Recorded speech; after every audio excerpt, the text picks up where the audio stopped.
Welcome, folks, back to the Not Mike and Mike Show. My name is Brian Nelson. I am not Mike, and joining with me, as always, is my co-host, Mike McLeod. He is Mike, and today we have an exciting show for you. Week 2 of our Profit segment. Yeah. We'll talk about how Week 1 went for you folks who followed Mike's advice. Don't do it. Then we're going to talk about Week 14 of our Not Reality League, and then finish up with some talk about the Not Summer Meetings, a.k.a. the winter meetings for the rest of you. But let's first talk about last week, Mike. Yeah. Not the most successful week. No. I'm still new to this thing. Give me all the prop bets in the world. I'll probably be pretty good with them. But I'm still getting the hang of this whole over and under line system. Yeah, so for those of you who are just joining us and didn't catch last week's episode, let's run through some of the picks that Mike went with. For the Atlanta-Kansas City game, he went under 49 points. It was a 29-28 game, so ultimately that's 57 points. So missed on that one. And honestly, really saw how close that game was. I didn't know Kansas City was capable of scoring 29 points. If you had given me the Chiefs-Raiders game that happened last night, I would have told you that it was going to go over because the Raiders have scored 30 points in the last 6 games. It would have made under that 49 points. Yeah. So.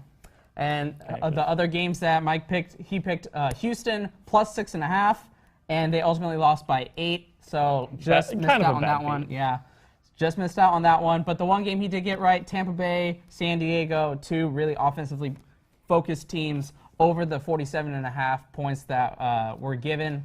They scored 49, so just over. So 1 and 2 in the NFL picks. Then our friend Chelsea Williams really needed help with college football bets, and She should have known not to talk to me about it.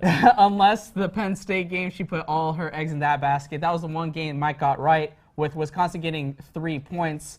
He picked Penn State, and Penn State, of course, won straight up. So didn't have to worry about the point spread. And then the other 2 games that he missed on, Washington, Colorado, over 56. I'm going to take some partial blame. I messed with the psychic powers of Money Mike and kind of convinced him that Colorado would put more up than 10 points.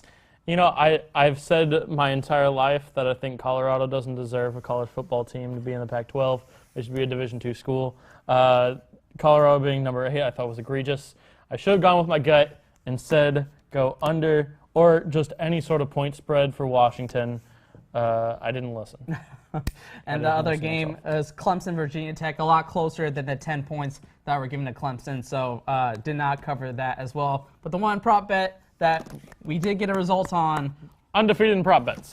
Hassan Whiteside, 0.5 assists. He went with the under. And, of course, that day that we filmed, he did not get an assist, so you get that one right. But, funny enough, the game following against the Portland Trailblazers 2 games later, he got an assist. But that's fine because I told you about the one he didn't get an assist in. So 3 and 4 was the official record for Money Mike, the Profit. Could have been a lot worse. Yeah, and we'll hope to get a little bit better here as we're going to go through some NFL and NBA games for you.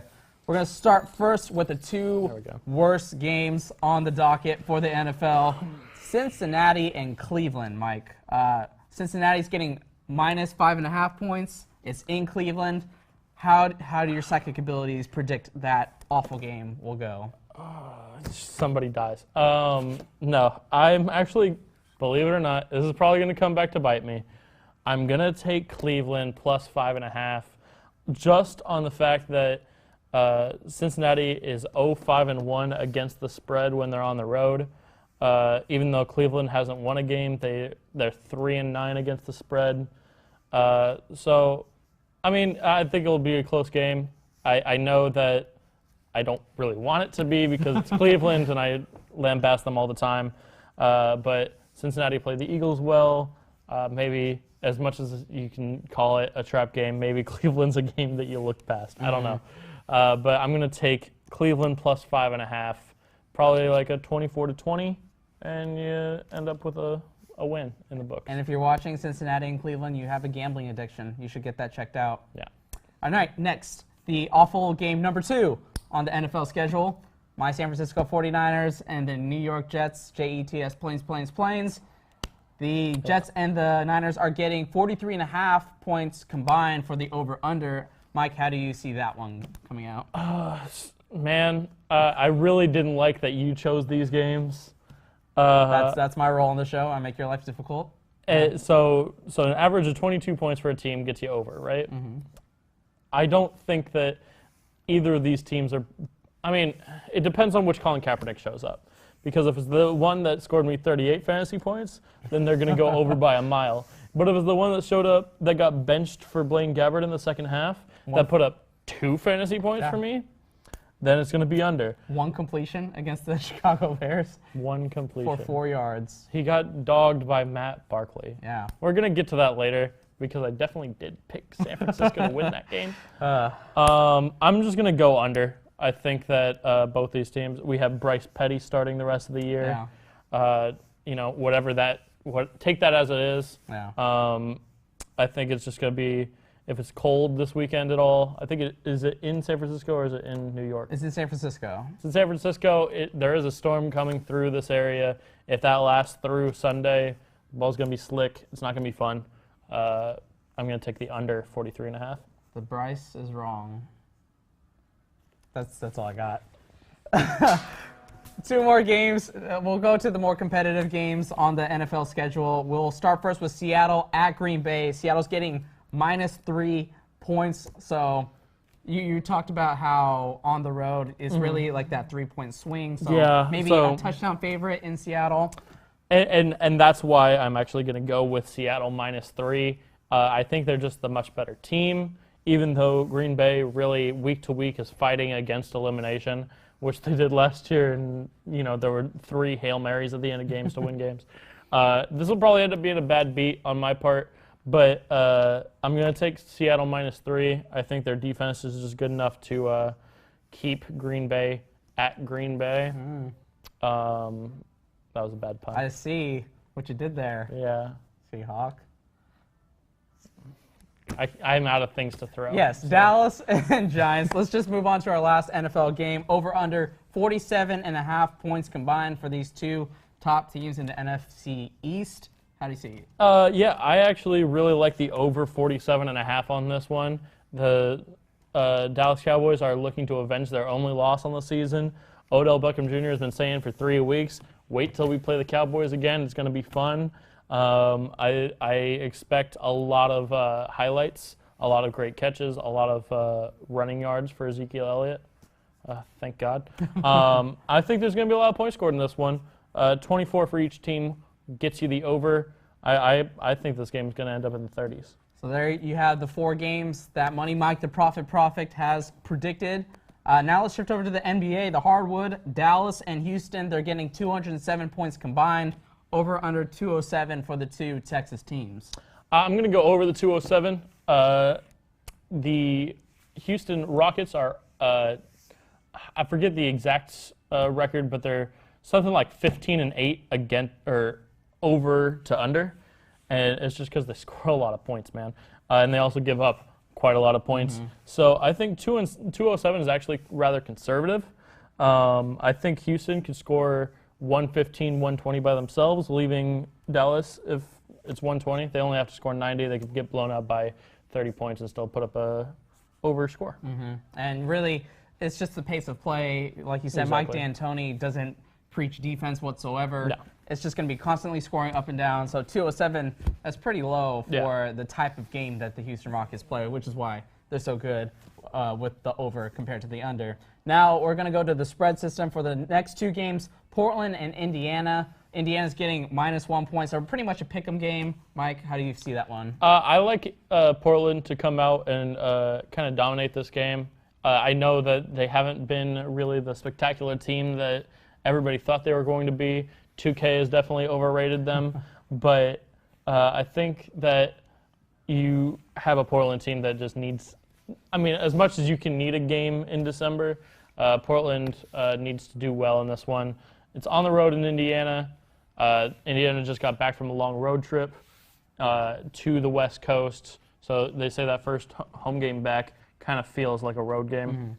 I think that Portland will have the advantage. They'll come out strong, and it's only a 1-point favorite. So Portland against Indiana is what Mike is going with. In our final game, Golden State Warriors, Mike, they are getting 10 points against the Memphis Grizzlies. How do you see that one shaking out? You know, before I get to that prediction, I want to say that the Warriors are only 13-10 against the spread this year. And that's either because they coast at the end of games and just let teams back into it like they did against the Utah Jazz. They only beat the Utah Jazz by 7. Mm-hmm. That's a bad beat because they were up 24 in the first quarter. But and then it's just a matter of, their defense doesn't allow them to get over a lot. So they're pretty much at 500 against both the line and the spread. But that being said, Memphis is a team that just is incapable of putting up points. They have Chandler Parsons this year, but that's not the cure for that. This is going to be a 15, 20-point blowout. There's still a lot of bad blood between these two teams, just from that Tony Allen kind of spurt during the playoffs a couple years ago. I think it will be a lashing, if you will. All right, folks. So those are Mike's 7 picks for the week. Went 3-4 last week. Hopefully it's over 500 this week. 7-0. We will see how that. Very ambitious, Mike. It's the 8th bet. The 8th bet is that I'm parlaying all 7 of these.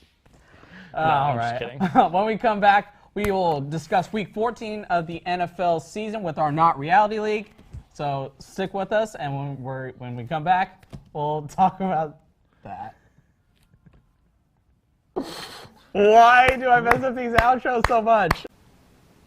Hi, Dylan Collins here for Solano College Sports Network with an update about some upcoming news and events. If you haven't seen it already, be sure to check out the Not Mike and Mike Show with our very own Mike McLeod and Brian Nelson, where they will talk about, debate, and analyze everything about professional sports.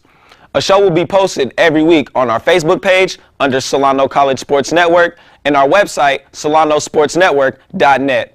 We will also be introducing a brand new show titled Sound Off, hosted by Soad Balazi and featuring fellow broadcaster Josh Kinder and myself, where we will debate hot topics about local sports on high school and the collegiate levels. That show will also be posted weekly on our social media outlets and website. Thanks for tuning in to the Solano College Sports Network. I'm Dylan Collins. See you soon. Welcome back, folks, to the Not Mike and Mike Show. We are in Week 14 of our Not Reality League, and we are deadlocked, even record. And so we'll just go straight into our ad drops for the week. Our ad drops last week did not really pan out for either of us. No, they did not. Our 3 strongest teams pulled through for both of us, and we both had a 3-2 record. Yeah, thank God. And since I am not Mike, I am not getting the first waiver move. For once. And so, Mike, you get the first waiver move? Well, I'm going to drop San Francisco. Oh, are you now? I'm just going to go with 14. No, I'm just kidding. I'm going to pick up Detroit with that move so that I can just get San Francisco off. I don't know what I was thinking. You should have told me not to do it. Hey, it made for a more competitive show. I was feeling a high from the whole profit that you put in my head that we were about to get to. So I was just like, I can't miss. Everything I touch is gold. Call me Midas. San Francisco's winning this game, and they didn't. So, 1 completion. Anyway, I'm picking up Detroit, and then I'm also going to drop New Orleans, who... you dropped Detroit to pick up New Orleans. And then I'm going to pick up Atlanta. So, stay in that division.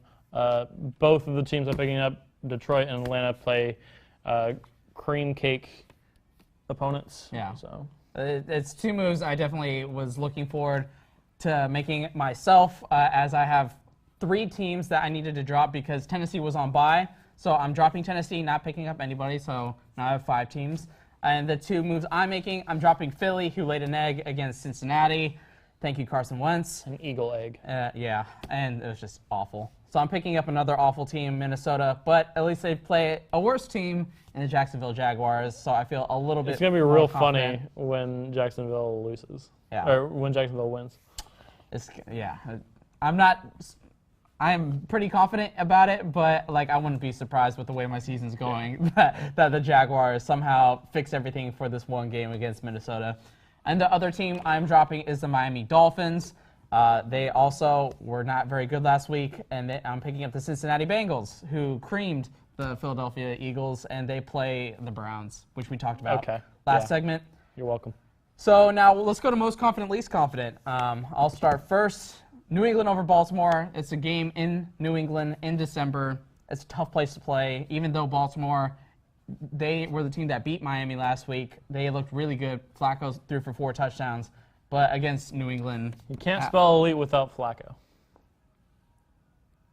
Yeah, you can. Yeah, you can. You can this guy. All right, my other picks, Minnesota, Jacksonville, Cincinnati over Cleveland. Pretty confident about those matchups just because how bad Jacksonville and Cleveland have been all year long. And then my 2 teams that I was kind of deliberating which one I'm least confident in. I have lesser confidence in. That's sure. That's a way to phrase it.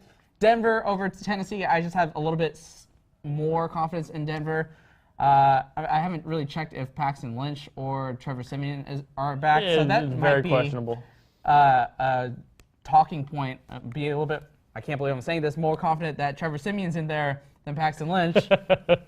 But again, Tennessee doesn't really scare me as much as Green Bay does. And a December game against Green Bay, Rodgers looked really comfortable in the snow there. Is in Green Bay once again. Seattle, even though they're such a good team. Earl Thomas, man. Yeah, him that's being very gone. unfortunate. Out for the year with that broken leg. We'll see. You don't have any hiccups about choosing New England as your most confident matchup, even though Rob Gronkowski is hurt, gone? No, it's just the Patriots. Like Yeah, they that's just seem to replace. Martellus Bennett was like a top 3 tight end last year, and he is not talked about at all, but Yeah. he's still one of the best tight ends in football. And the 3 wide receiver sets have gone. There's a guy, Malcolm Mitchell, Yeah. came out of nowhere, is putting up. Pick him up. He's really owned in good. like 23% of leagues. Yeah, I tried to pick him up this week, but somebody in our league snatched him up. You're welcome. I was not too happy about that. But I have a bye week, so I didn't pick up anybody. All right, so those are my 5 matchups. Really confident in New England, not too confident in Seattle, but I'm hoping they pull through against Green Bay. Mike, your 5 games, you're already starting out 0-1 because of Thursday Night Football. Your thoughts about that close loss by your Raiders? You know, shenanigans, collusion, tomfoolery. That was not planned. No. But Oakland was really like 2 penalties for 10 yards away from winning this game. Both the punt return, the guy went out of bounds, so you had to re-kick, and then they come back, or they run it back. And then Seth Roberts made absolutely no effort on that. It ended up being a 4th and 6. Yeah. It would have been a 4th and 1. I'm sure the play call would have been to run the ball in that situation, or at least a quick out. But instead, 4th and 6, they go to that fade route to Seth Roberts of all people. I get that you're going against the backup cornerback in that situation, but Seth Roberts was 1 of 8 at the time. It was a bad look. Yeah. And Derek Carr went 17 of 41. So Less than 150 yards, I believe, right? yeah, Something like that. he was putting up Kaepernick numbers. So also Brock Osweiler numbers. Like name me a quarterback, he's probably putting up those numbers. Trevor Siemian, sure. So they're obviously my least confident matchup because it already happened. Detroit over Chicago is my most confident matchup. Detroit getting 7 against them. Matt Barkley is still the quarterback, and even though they looked really good against the San Francisco 49ers, they looked really good against the San Francisco 49ers. Mm-hmm. So Detroit is a much superior team, so that should be an easy game. Atlanta over the LA Rams. Jeff Fisher just got extended for 2 years. They said that, oh yeah, he got extended before the season started. I don't buy it. I think that the front office is just that inept and scared of change. Yeah. Even though they just, change cities or whatever. But that being said, the LA Rams are just hovering around 500, so they're due for a loss because they will finish 7-9 this year.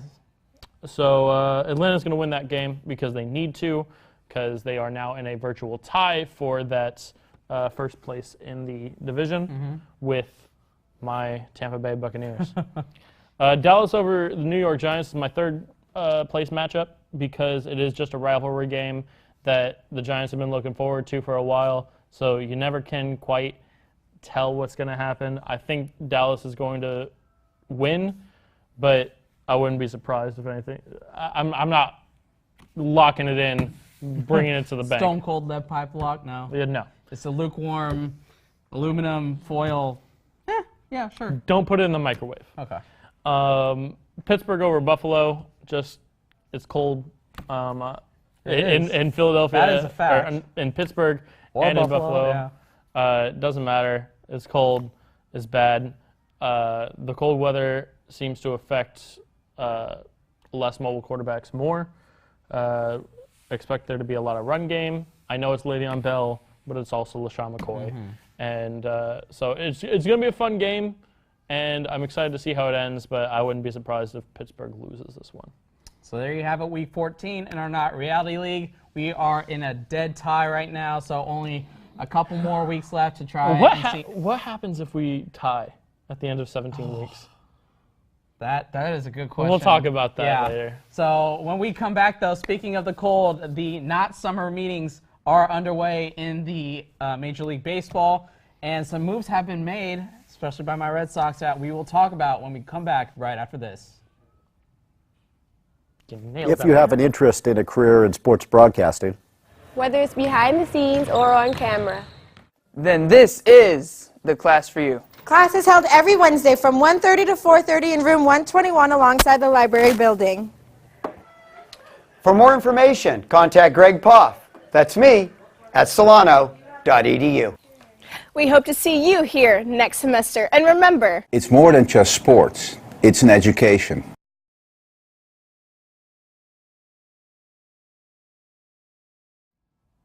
And welcome back, folks, to the Not Mike and Mike Show. Winter meetings have come and gone, and a lot of big moves have happened.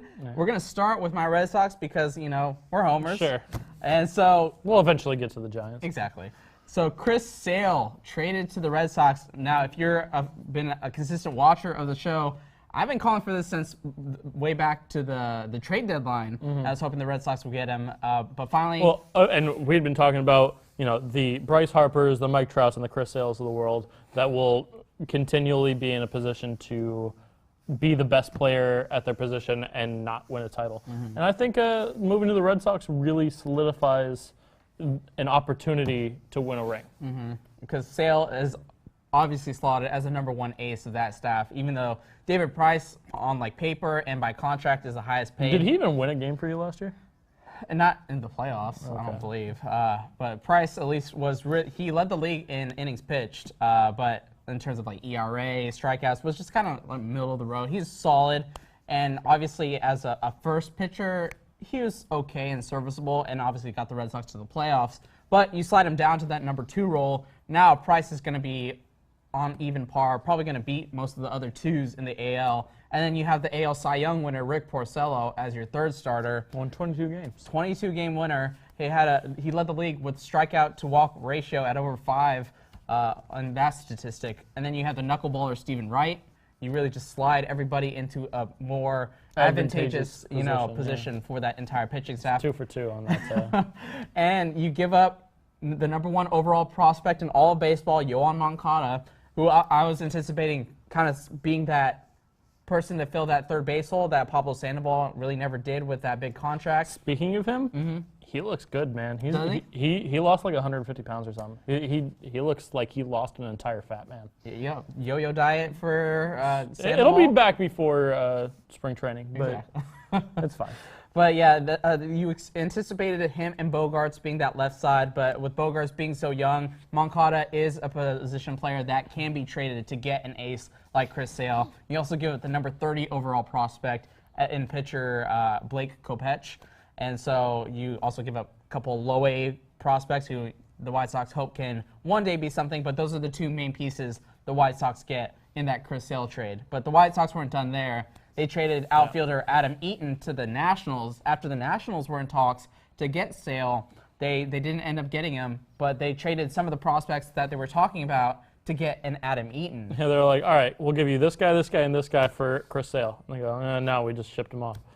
Okay, same deal, Adam Eaton. Yeah, and so I think it's a really great deal for the White Sox because now you get 3 really good pitching prospects to really replenish that farm system that was really mid to lower 20s in terms of all of baseball. And if you can end up getting maybe in 2 or 3 years 3 pitchers that add up to a Chris Sale, now you win 3 times as many games. And so you get the #1, the #3, the #30, and #38 prospects in all of baseball, according to ESPN's Keith Law, with those 2 trades, and all you give up is 2 players. You give up an ace, but Adam Eaton Man, I really think the Nationals stretched on that trade. I think that they were just so needing to make a trade because if you do nothing as the Nationals, that's your job. Because they've done nothing so far. You need to make some sort of move, and they panicked when Chris Sale came off the board. And they're like, we got to do something, man. What's a big name? Adam Eaton. Do it. Yeah, and what that move really does is it puts Trey Turner, their best prospect and the untouchable prospect that they possess. He'd been shifting time between short and center just because there was a need at center that Ben Revere, Michael Taylor never really panned out. And so now Adam Eaton solidifies that center spot. You still have Bryce Harper, obviously, in right.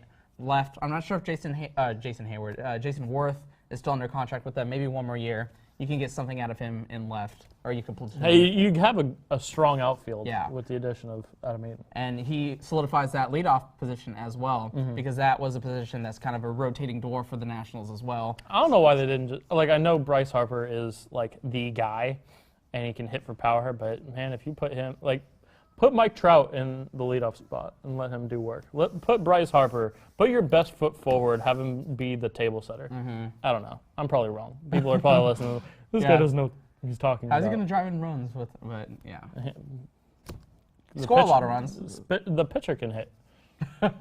So you're going to rely on the bats of Max Scherzer and Why not? Tyson Ross's little brother? Yeah. Yeah. I'm not sure about that one, Mike.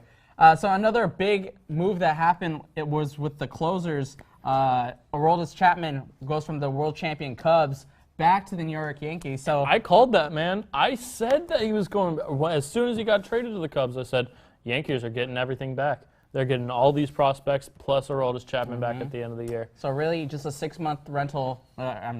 6 months. I don't know where I got that figure. Probably more like 3 to 4 because of the trade deadline. And you get an all-star closer to pair with Dellin Betances for the Yankees, plus you restock that young farm system. So definitely a great move by the Yankees. People are criticizing him because you're selling your souls, supposedly. I mean, it's still the Yankees, and they're still the big bad wolf of baseball. But So it's definitely looked down upon. The other move that the Yankees made, signing Matt Holliday to a one-year trade, or one-year deal. Yeah. And that's pretty interesting. You're telling me an interesting fact about the deal. To preface it, the Chapman said that he has a no-trade clause to any team in California. I assume either he doesn't like the weather or he just doesn't want to pay the income tax that comes with being on a team in California. But more specifically, Matt Holliday signed a no-trade clause to only the Oakland Athletics. He played there for 6 months, had a 286 average when he played for Oakland, absolutely hated it there. Obviously, and then went to the Cardinals half of the year, or at the trade deadline, and has never been back since. And so a one-team no trade clause to the Oakland Athletics, I think that's absolutely hilarious. Yeah, so Matt Holliday, at the tail end of his career, doesn't want to be shipped off to Oakland. Staying in California, the big move for your Giants, Mike, Mark Melancon going over from the Nationals. So that's another reason why the Nationals really want to have that trade of Adam Eaton to replace Mark Melancon, who led the league in saves the last couple of years and has a stellar under 2 ERA at the closer position. Only 3 blown saves from Melancon, and that was a big issue for the Giants. If I never see a blown save again in my entire life, it'll be too soon. But along with this signing, you also have Romo, Lopez, and Garcia not being tendered any offers from the team.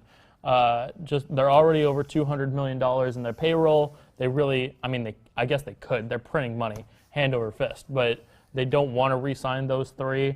They want to make room for the George Cantoses, the Derek Laws, the Hunter Stricklands. Those 2 were going to be the closer, fighting for it if they hadn't signed Mark Melancon. They still have left field to worry about. So far, it's Jared Parker and Mac Williamson platooning in that role. Hopefully they sign somebody for that one that still a guy named Edwin Encarnacion that could be had. Or, Jose Bautista. Yeah, Jose Bautista, maybe like a 1-year deal if he can't get the desired contract that he wants. A little prove-it deal. But, yeah, Melancon just solidifies the end of the rotation and allows the Giants to do what they do best, which is match up and go left on left, right on right the entire rest of the game, because you know you don't have to worry about the ninth inning. You can just have a guy come out and throw. He doesn't even throw hardball. He has a lot of pitch to contact.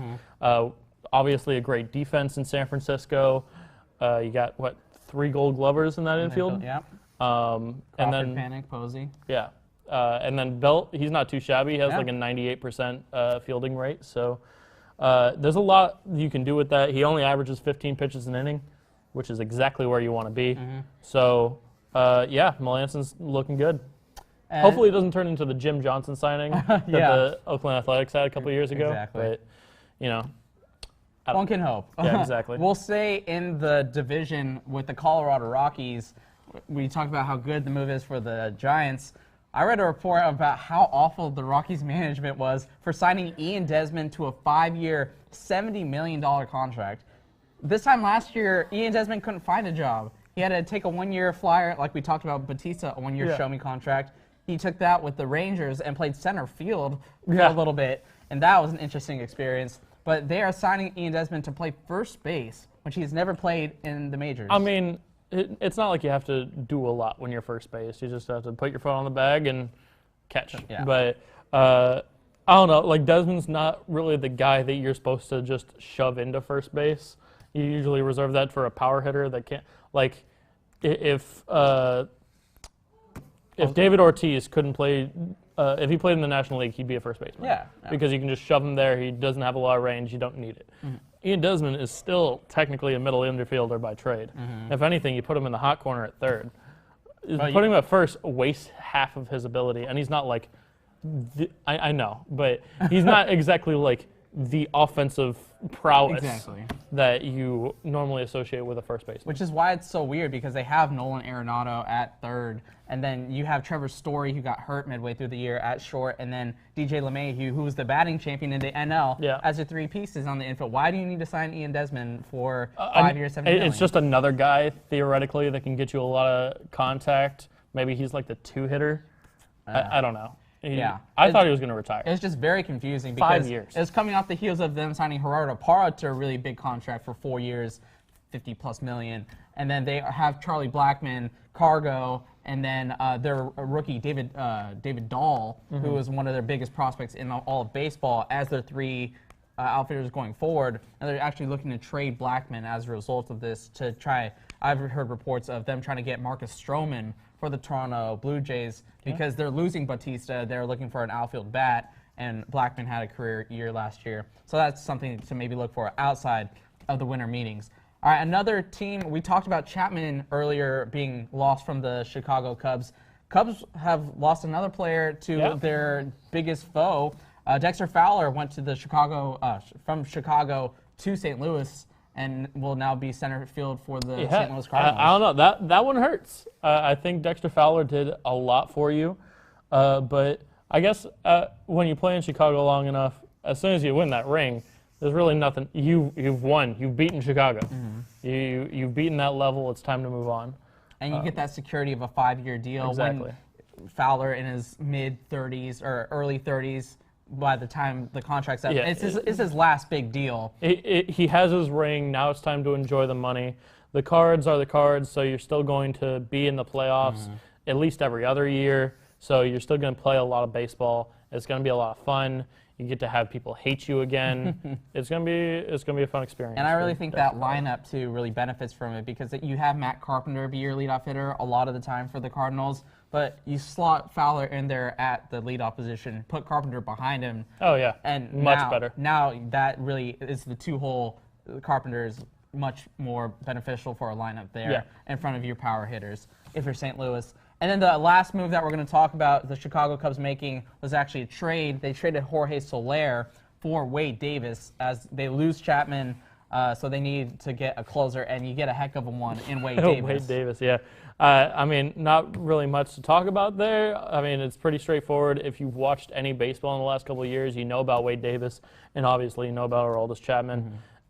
Pretty good consolation prize with Wade Davis. Yeah, and the one thing that really sticks out to me, though, is now what is Chicago going to do in center? Because we talked when Jason Hayward signed. Put Schwarber back. In center? Maybe put him back in the left and move the left to center. Who is the left? Yeah, exactly. Ben Zobrist? Yeah, exactly. So Mike is making my point for me. Ben Zobrist, Kyle Schwarber, Jason Hayward. You don't have a natural center fielder in there. I'm gonna guess they're gonna sign a center fielder to try and platoon, so you don't have to put that stressor on one person and play 162, 150 games at center when they're not naturally a center fielder. I'm going to guess Hayward will get a bulk of the opportunity early on just because he's the most athletic and has the best range as a defender to try and man center field. But and then you put Zobrist in the right if you can't find Schwarber anyone. in left. Yeah, that's the... Or you sign Jose Bautista? Maybe. And the good thing about the Cubs is that you have a lot of team-friendly contracts because they're all homegrown talent. Exactly. You don't overspend in free agency very often, and you're the Chicago Cubs who just won the World Series, so that paycheck's going to be very hefty, and so you can expect a payroll bump for the Chicago Cubs. So it's going to be interesting going forward after these winter meetings or the not summer meetings, what the world champion Chicago Cubs do going forward. Other notes just to talk about. Fun stuff. Josh Reddick goes to the Astros along with Carlos Beltran. And Nori Aoki. That was one. Okay. So they signed 3 outfielders to join George Springer in that Astros outfield. And then the Atlanta Braves, in an equally mystifying move, signed Bartolo Colon and R.A. Dickey to contracts. Yeah. No, what a way to open up a new stadium. Then Then with 2 guys. The oldest payroll in all of baseball. You signed the guy who's been in the league longer than Turner Field was.